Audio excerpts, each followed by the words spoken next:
If your Battlefield 6 game is not launching, then your Windows image could be corrupted. So to fix the corrupted Windows image, we need to open the command prompt here, command prompt, and you need to click on this button, run as administrator, and then click on yes button. So here we will type the command that will fix the Windows image. So this is the command, DISM slash online slash cleanup dash image slash restore health.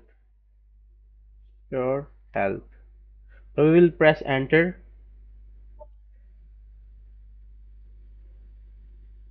Now we just need to wait here until it will complete the 100%.